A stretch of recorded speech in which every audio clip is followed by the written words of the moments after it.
Matthew Tree, when you first came to Catalonia at the end of the 70s, did you ever think that Catalonia could be one of the splinter off regions of Europe? Did you ever think that there could be a revolution of the smiles, as it's described, in this new place you were coming to live in? I remember very clearly, it was a long time ago, that when I first came here, what amazed me was that nobody had told me about any of this, about the language, the culture, the literature, the history, the existence, the actual existence of Catalonia. And it occurred to me, even back then, when I knew absolutely nothing, that for that to have happened, for everybody to have been kept in total ignorance of the existence of all this, it means that Catalonia must have a strange, anomalous relationship with the rest of Spain.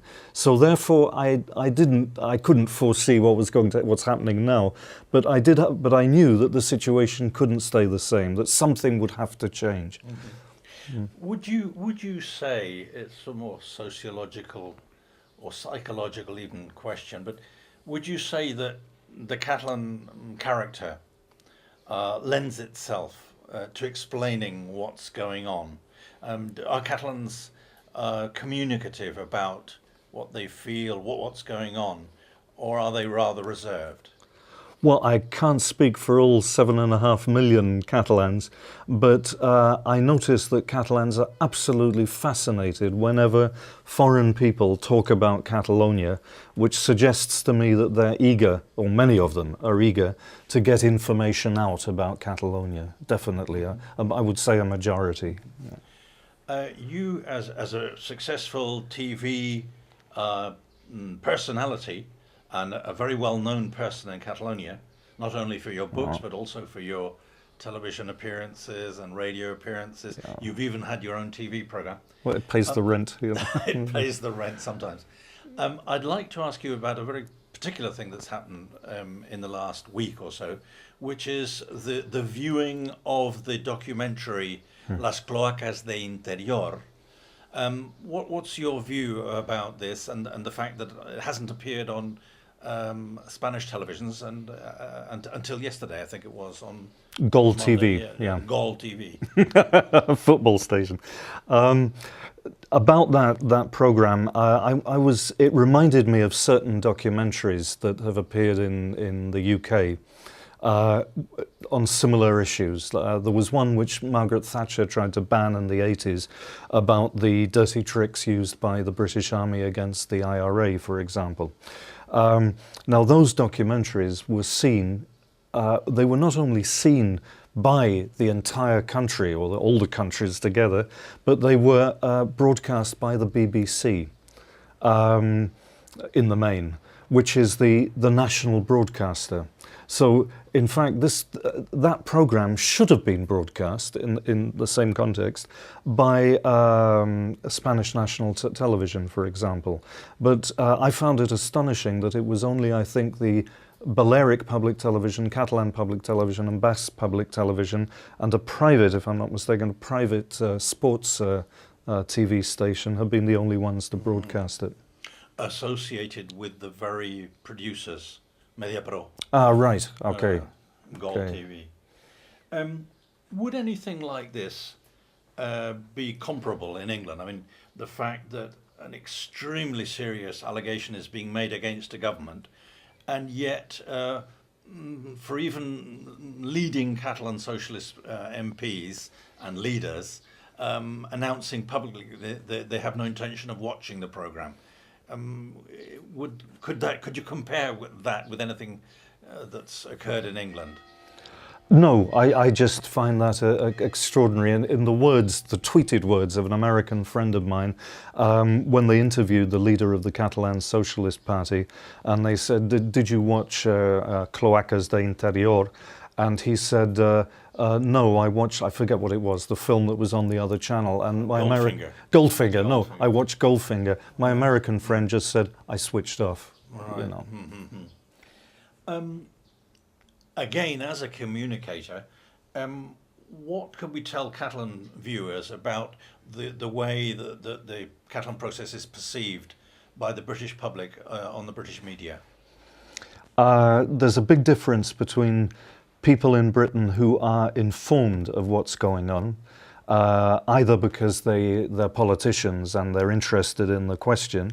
As you know, there's a cross-party sort of group that meets every now and then to talk about Catalonia, or they're people who are informed directly by people living in Catalonia. Now, if you look at those people, and I'm thinking in particular of two friends of mine who know the Catalan situation perfectly, because I've gone on about it so much, but they are absolutely astonished at what's happening. They cannot believe that the Spanish government has refused to even sit down at the same table with the Catalan government and talk about this. But recently, very recently, I went to England and met a whole group of people who I haven't been in contact with very much, and they just really still know very little about it. Even the fact that there's going to be a referendum on the 1st of October, they went, really? 1st of October? That's quite soon, isn't it? You know, they weren't informed. Well, we've mentioned the referendum. How could we explain to these people that you know, or to an English audience in general, the controversy there is over the fact that the Spanish government does not want to allow the referendum to be carried out? How could we explain this controversy? Well, I think the key figure to mention, which is a correct figure, is that 80% of the Catalan population, whether they are in favour of or against independence, or think independence is necessary or not, 80% of Catalans want a referendum. And the Spanish government has refused even to negotiate a referendum after 18 attempts by the Catalan government to set up those negotiations. And if you want, in the British case, you can make the comparison with Scotland. Immediately the British government said yes, and then offered them all the tea in China, so to speak, so that they would vote no. But that was the way of doing it, whereas here it's just, first of all, the Spanish government pretended this was never happening. When it realized it actually was happening quite recently, they suddenly became very aggressive, very, it's quite extraordinary, exceptional.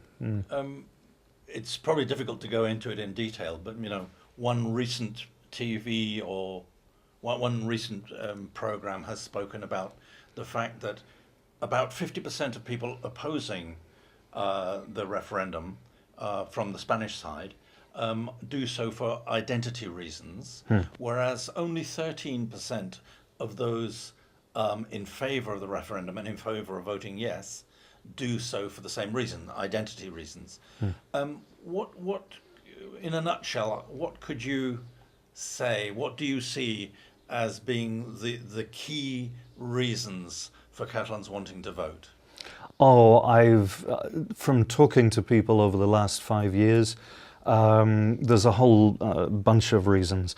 But I think one of the important ones was the fact that a legal voted statute of autonomy was rejected in a very disdainful way back in 2010. That changed a lot of people's minds because they wanted more autonomy. That's all they wanted, more autonomy within Spain, a Basque deal within Spain. Most Catalans would have been more than happy with that in 2010. But when they saw that even that was not possible, despite having full democratic backup, that's when the pro-independence thing changed. So I think it's people stopping being federalists and becoming independent, pro-independence, that's been one of the reasons. And behind that, there's a whole mix of things, of language, of money, of atrocious administration by the Spanish government in terms of public transport, for example, to name just one.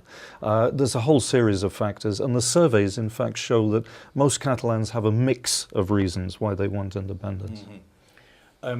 What are your feelings about the treatment of the historical memory, and what would you say about the fact that the Catalan Parliament have effectively annulled the death and prison sentences of the Francoist regime, and have done so unilaterally? In other words, they've just annulled them without bearing in mind the position of the Spanish legal situation, and yet in the Parliament, the Spanish parties have also voted in favour. What do you make of that?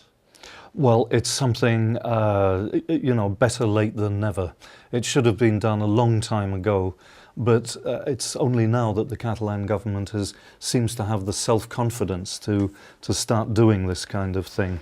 And in fact, when you scratch the surface a little bit, you'll find that even right-wing unionist, pro-Spanish politicians in Catalonia on this issue, the issue of redressing these wrongs, more or less are on the same page. Mm-hmm. Yeah. Right, we're here in Banyoles, a beautiful city in the north of Catalonia, and the Catalan president is from a town not too far away from here.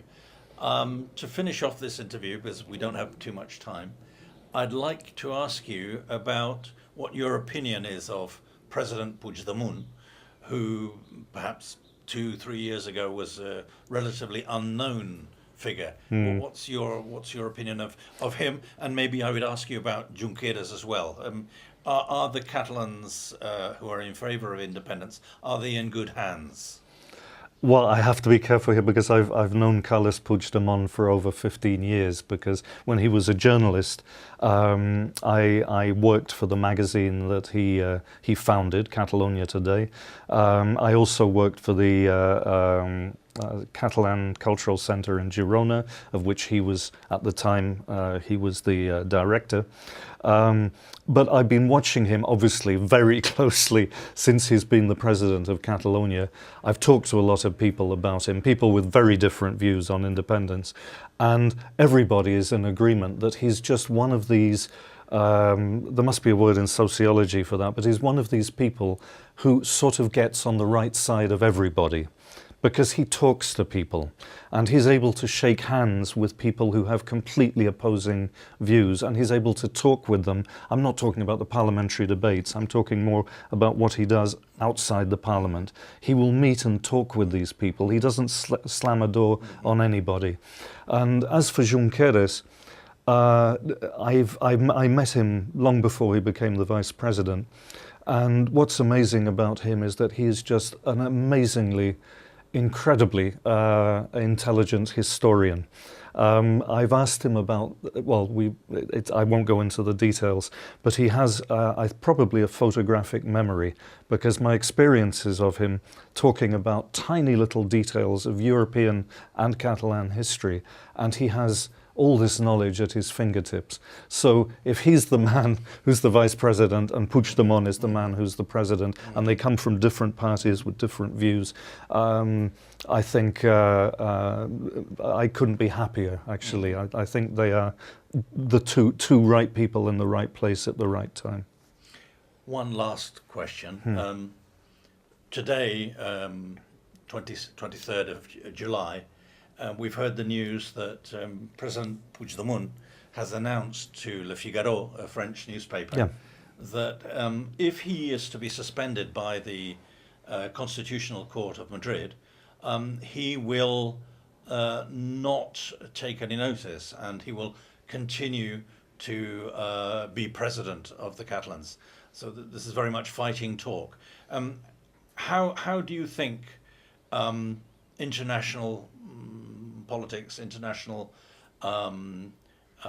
forum might interpret this particular quote?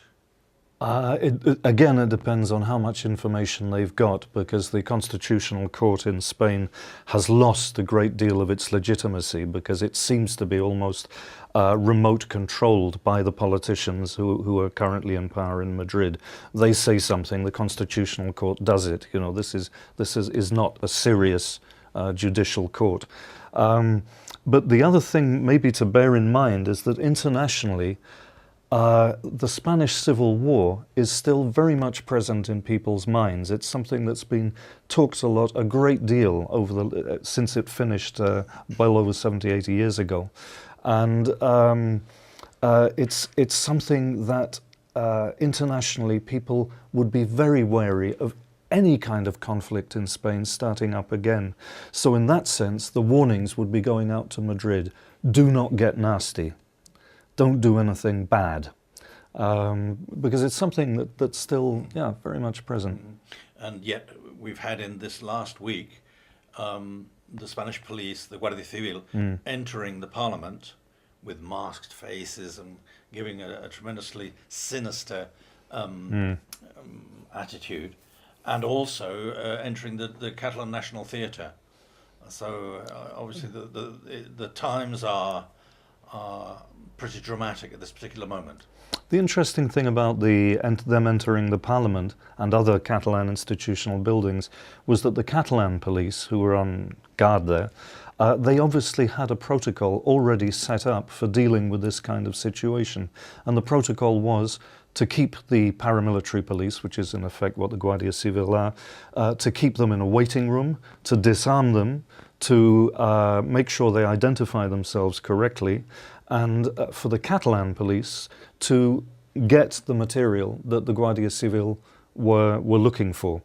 Now that, to me, is quite interesting, because there has been a standoff, our first standoff between a Spanish police force and a Catalan police force. I would say the Catalan police force won the standoff. Right. Okay, Matthew, thanks very much for Thank you. this interview.